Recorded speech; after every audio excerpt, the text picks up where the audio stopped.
Hürmetli vatandaş, bugünkü leksiyalarımızı başlayımız.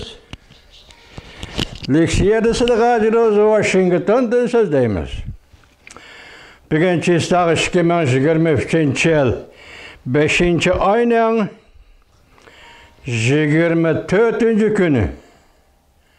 Şundak bir 24-25'ten fark yok geçen ona. 24. günü vatandaşım.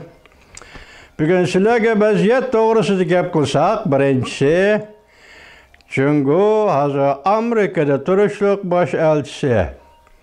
Şefini baş elçilikке tayinledi. O kişi Washington'a yetip geldi. Ondan keyin atraptaki gap sözler, yoki matbuot gap sözler qaraganda Amerika Qo'shma Shtatlar bilan Çünkü Kom partiyası o'tirisidagi munosabat yaxshilash. O'tganda so'zildik, tungi so'zildik. Prezident Joe Biden Yaponiyada shunday bir ishga eg'iz gap qildi degan edik. Bugun bu amaliylashyapti deyli vatandosh. Çünkü bilan bo'lgan munosabat Amerika o'tirisidagi munosabat yaxshilanish qarab yuzlanyapti deyli. Shundaki akşam Çinşav'ның, obzorchi Çinşav'ның bir xabarni ko'rib qoldim, anglayolmadim. Nim deb tursangiz mavzuga o'zgarish uchun, ya'ni 3 oy bardoshlik berish kerak Cungo Kompartiyasi debdi. Buni to'g'ri tushunolmadim, nima deyotganligini vatandosh. Vaziyatning bu tarafi bir. Ikkinchisi, andin tunigun so'zlagan xolos shakllik vaziyatimizda bir vaziyat unutib qoldik. Hazır Rusya tavalligida Erkin Rusya tashkiloti, qurolliq tashkilot paydo bo'lib, bular prezident Vladimir siyosiy hokimiyatiga so'z e'lon qildi, emas urush e'lon qildi desangiz bo'ladi. Bir xabarda qarasam, bular Erkin Rusya tashkiloti Ukraina xalqini qo'llaydi ekan, Ukraina xalqining vatanparvarlik ro'yini qo'llaydi ekan. Endi bunun keyingi taraqqiyotda qanday qoldi hozir bu to'g'rida Tayvanning video film ishlashgan halqiliq paytlar undan keyin obzorchi Janglinning nazari qatorliq andin Mashanshiminning xabardimi majuning xabardimi tilga elindi. Hozir bu tashkilot Erkin Rusya tashkiloti, qurolliq tashkilot. Hatta Rusya'nın yallanma armiyası Wagner gruppasi bilan bir qapaz elishgan gapni xabar bo'lib keldi vatandosh. Vaziyat mana shu. Endi bugun shuning munosabatlik voqealarni vatandoshlarning oldiga topshiramiz. Mavzu bundoq vatandoshim. Amerika Qo'shma Shtatlari Davlat Majlisi bugun bu vaziyat to'g'risida sizlarga so'zlab chiqardingiz, unutib qolishim shunday bo'ldi. Mana Amerika Qo'shma Shtatlari Davlat Majlisi Avom palatasida qurilgan Cungo Amerika Raqobat Favqulodda komiteti tunugunlatin, ya'ni 24-kuni chorshanba kunda bir qonun loyiha o'tirib qo'ydi rais Michael Gallagher. Efendi a'zolar bilan birlashib bir qonun loyiha o'tirib qo'ydi. Buning da Iroq yo'qotish, Uyg'ur qirg'inchiligi masalasi bo'yicha Amerika Qo'shma Shtatlari hukumati va Davlat Majlisiga berilgan taklif 6 modellik taklif. Ondan Tayvan to'g'risida 10 modellik taklif. Ama shundoq katta bir qaror, katta bir guvohlik berish yig'ini bo'lib o'tdi. Bu yuqorqi vaziyatimizga munosabatlik vaziyat to'g'risida to'xtalganimiz. Hozir mana sizlarga shu mavzu ostida bu leksiyani boshlaymiz vatandoshlar. Amerika Qo'shma Shtatlari Davlat Majlisi Cungo Komiteti, Davlat Majlisi Cungo Komiteti, buni qisqartib Cungo Komiteti debdi. Amerika bilan Cungo Raqobat Komiteti, Favqulodda Komiteti, Şinjan'da müstemlik Uyg'uristonda kishilik huquq masalasi va Tayvan bexatarlik siyosat taklifini rasmiy o'tirib qo'ydi. Jalagir bu teklifning mazmuniga Mike Jalagir bu teklifning mazmuniga davlat mudofaasiga huquq berish qonuniy ehtiyot bilan kirgizishda umidvor bo'ldi. Capitol Hill Amerika Qo'shma Shtatlar Davlat Majlisi Jungo masalasi mavzusida markazlashtirib tadqiq qilish komiteti yaqinda yangi bir siyosat doklati e'lon qildi.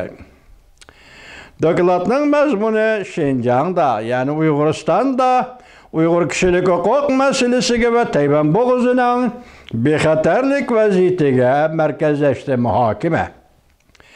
Davlat Majlisi a'zolari mundaq ko'rsatdi. Bu komitet, yoki raqobat komiteti Davlat Majlisida muhokama qilinadigan yangi moliya yilida davlat mudofaasiga huquq berish qonuniga bu ishga partiya a'zolari qo'llagan siyosat taklifini kirgizishni ilgari surdi. Avam palatasi Amerika bilan Jungo Kompartiyasi raqobat alayida komiteti haftaning 3-kuni, ya'ni 5-oyning 24-kuni, bugunchi soat 25 juma vatandoshlar kechiring. Tushdan burun muhokama yig'ini chaqirib, komitetning ikki turli siyosat dokladini tunji qitim e'lon qildi. Bu siyaset cümleden Şinjan'da Uygurlarning kishilik huquq masalasini va Tayvan bexatarlik vaziyatini o'z ichiga oladi bu qonun. Yoki bu siyosat doklati ikki narsani, biri Şinjan mustamlika Uyg'uriston genosid qirg'inchilik, Uyg'ur qirg'inchilik voqeasini, ikkinchisi Tayvan bo'g'ozi vaziyatining to'g'risidagi takliflarni o'z ichiga oladi. Jungo bilan raqobatlashganda ikki partiya hamkorlashishi kerak. Biz shunga faxrlanamizki, hammani biz pishadigan ovoz berish bilan alayida komitetning bir parcha Uyg'ur irqiy qirg'inchiligi va Tayvan siyosat dokladini ma'qulladik. Vah. Bu yerda Uyg'ur qirg'inchiligi deb nima debdi desangiz, we are Jungzu Mejwe. Bunda vaqtda Uyg'ur qirg'inchiligi bo'ladi vatandosh bu. Ovoz berish bilan alayida komitetning bir parcha Uyg'ur irqiy qirg'inchiligi va Tayvan siyosat dokladini ma'qulladik deb ko'rsatdi. Bu komitetning raisi Mike Jalagir Demokratlar partiya mansubi Raja bilan birlikda e'lon qilgan bir parcha bayonotida yuqorida ko'rsatdi. Avam palata a'zolari mundaq ta'kidladi. Bu tunji navbatlik siyosat taklifi doklad tunji qadamdir. Dokladdagi maqsadlar va mazmunlar bu bir tunji qadamdir. Davlat majlisida ikki partiya mansublari davomli hamkorlashish shaklida yollaydigan birinchi uchurimiz shuki, u bo'lsa Davlat Majlisi Beijingning Tayvan bo'g'ozini debaylab kelishlariga tahdid silib, o'xshashli Jungo Kompartiyasining irq yo'qotish harakatlarini ko'rmaslikka salmaymiz. Irqiy qirg'inchilik Uyg'urlarning ustida o'tkazilayotgan har qanday jinoyatning ustidagi jinoyatdir. Uyg'urlarning kishilik huquqlari xiloflik qilgan shirkatlarni embargo qilish qonunini amaliyalashtiramiz. Şinjan'da, Uyg'uristonda Uyg'urlarning kishilik huquqi bo'yicha bu komitet 5-oyning 24-kunidagi yig'inda oxirdagi ovoz berish bilan dokladning mazmunini ma'qulladi. Doklad boshlanish bilan mundaq ko'rsatildi. Jungo hukumati Şinjan'da Uyg'ur qirg'inchiligi zo'ravonligini davomlashtiryapti. O'zlarining bu harakatiga bir mas'uliyatni üstiga olgani yo'q. Komitet mundaq hisobladi. Garchi Amerika Qo'shma Shtatlar Uyg'urlarning kishilik huquqlariga diqqat qilishi xalqaro yuksak o'ringa ko'targan bo'lsa-mu, hamda har qaysi davlatlarning harakat qo'llanib Beijing doiralarining kishilik huquq xiloflik qilishlariga qarshi turishni ilgari surgan bo'lsa-mu, Lekin har qaysi hukumatlari irq yo'qotishni cheklash, ziyonkashlikka uchrag'uvchilarni himoya qilish jihatda bosgan qadamlarida orqada qoldi. Amerika shuncha bilan ishni qildi, lekin Amerikaning atrofidagi sheriklar va hamkorlashuvchilarga bu so'zlar yetilganda ularning qadami osti bo'ldi, yetarlik bo'lmadi. Bar kuchni Amerika chiqaryapti degan gap amaliyat shuga vatandosh.